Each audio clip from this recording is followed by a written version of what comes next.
Yeah, we had a few guys that really played predominant roles. Dyson in Australia and their team, which they've been competitive at a high level internationally for some time. Looking at what Bogey did with Serbia, I think seeing the passion that his team played with and the way that he played, he was telling me he's defending more now in the international game, so we got to have him continue to do that in the NBA game. I'm saying that in jest, but as much as how they played, I think you can feel it's palpable the passion that those guys have. Zach, who's someone that we're going to see with the French national team here very soon. So fun for us all to follow that. We had a text string across the coaching staff about when those guys were playing, the results of their games and how they played. Had an opportunity to tune in on all those and root for our individual players in addition to obviously wanting to see the U.S. have the success that they did.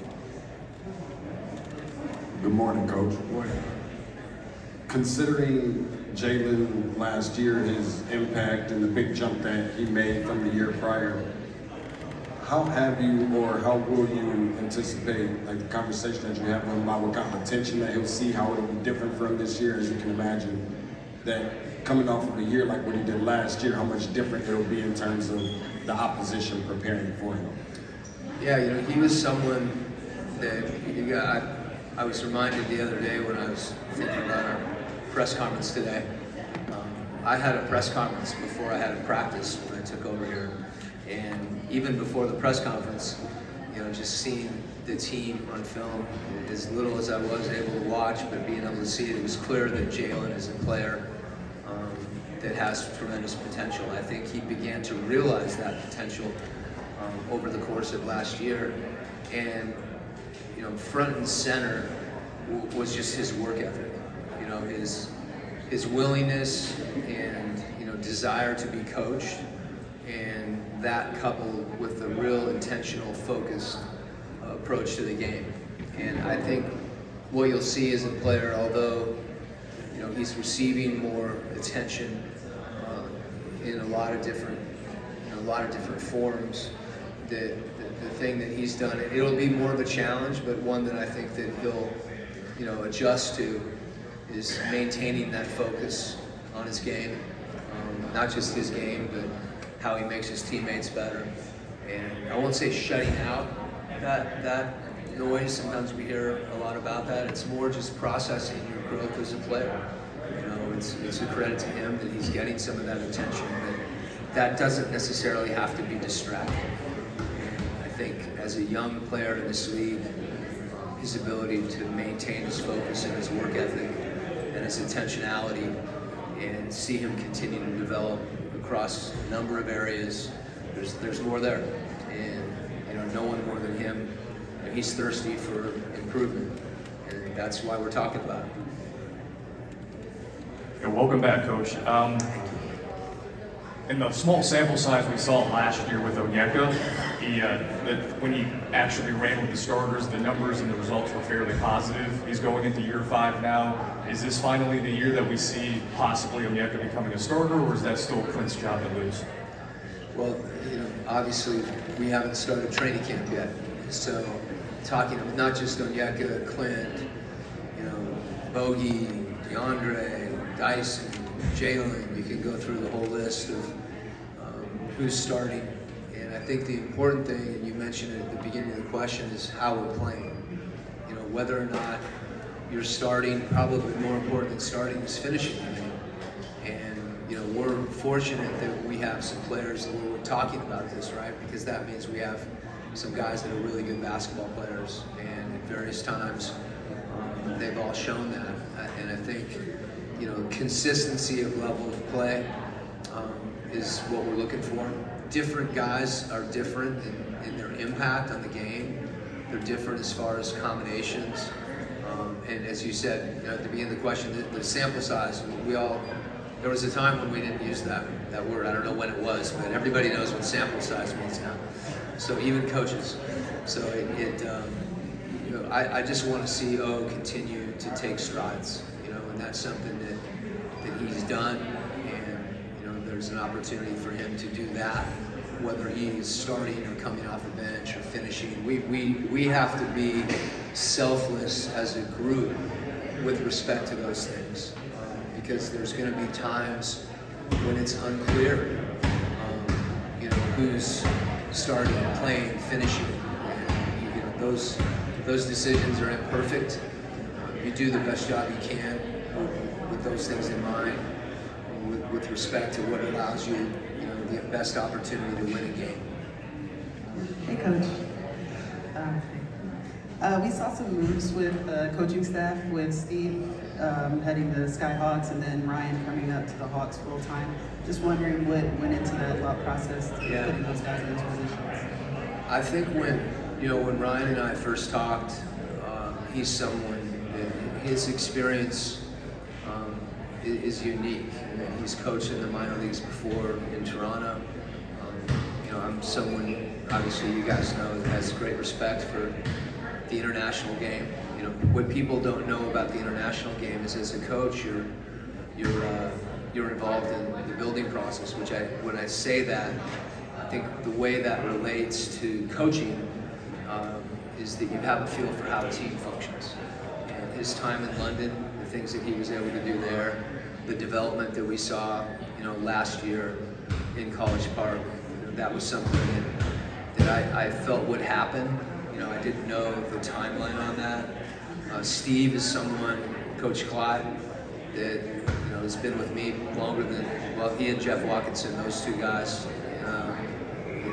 they've been with me a long time. Steve's worked his way up through virtually every role that you can find in a program, and so I think his move to College Park is a reflection of that. The larger, I think, more important insight that you can kind of glean from that is that the way we see the coaching staff across the Hawks and the Skyhawks is I envision that in a very fluid way, where the coach of the Skyhawks and even the assistants that they're in our gym, the head coach is with the team when we travel, whether it be in the preseason or the postseason, whenever they're able to, attending the games. That continuity is really, really important. As we use that program for the development of our players, and the players that are there, they're not developing in a vacuum. And that's something that, having been in that situation personally, I felt like is really important. That's a way to maximize that program. So I think for both Ryan and Steve, it's kind of the natural progression of their careers as coaches. And I'm confident, in Steve's ability, to take that program and, to continue to define it as a developmental program. We want that team to win. I think being competitive is part of that. But inherent, in a G League program, is change. And whether it be roster changes, Ryan had a lot of roster changes last year. You have injuries, you have so many things that go into that, and I think it's a great experience for a coach.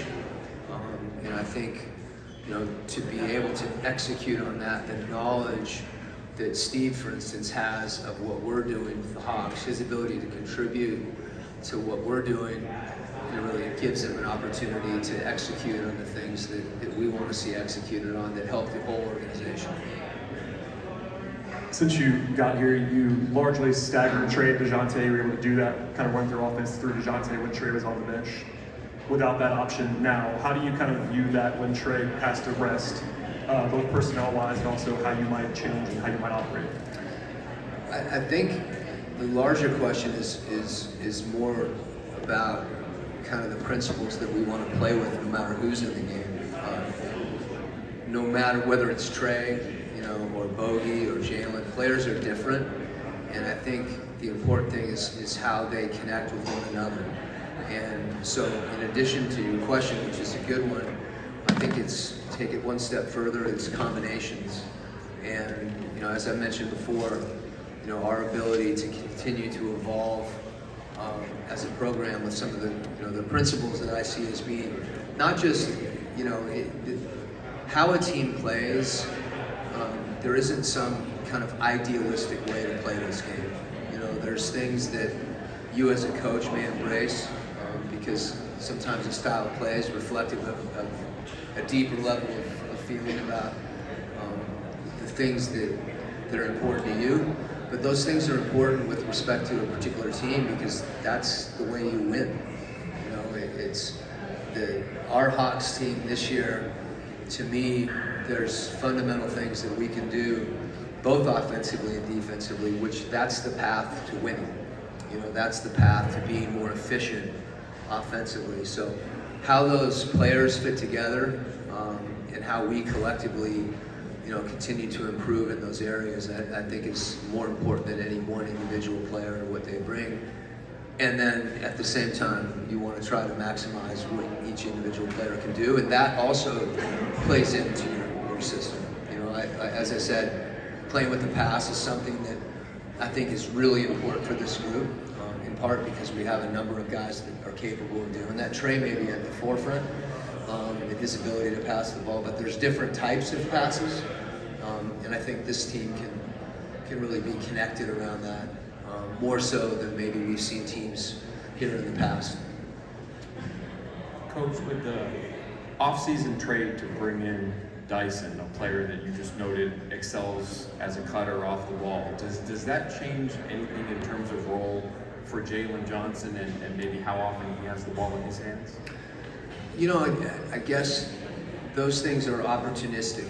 You know, both those guys are in positions as playmakers, regardless of whatever number you assign to them. The thing I get excited about Dyson is his defense.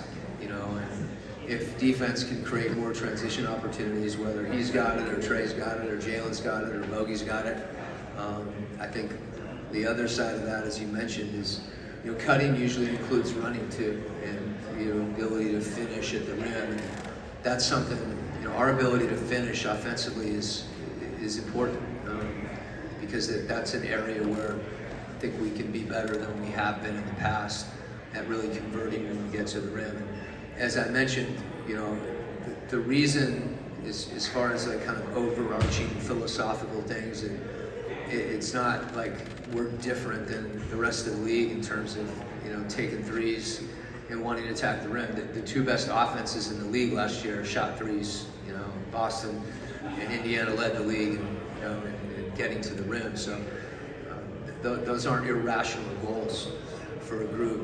And I think both Jalen and Dyson, to the extent that those two guys, I see a number of opportunities for our players and our team to be better collectively than they even are individually. And that's really the definition of a good team, right? That you have a team where the whole is greater than the sum of the parts. And at the same time, you know, something that you guys have heard me talk a lot about, and that I think is incredibly important, is those parts themselves to continue to improve. And we think of, you know, player development sometimes just in an individual sense, but I think combinations of players, and, you know, whether it be two players, you mentioned Jalen and Dyson, you know, Trey and Jalen, you know, Bogey and Jalen, you know, Dyson and Zach, there's, you know, DeAndre and Trey, you know, how those guys interact with each other, the things that they're working on, the things that they're focused on, and how that impacts how we play collectively is,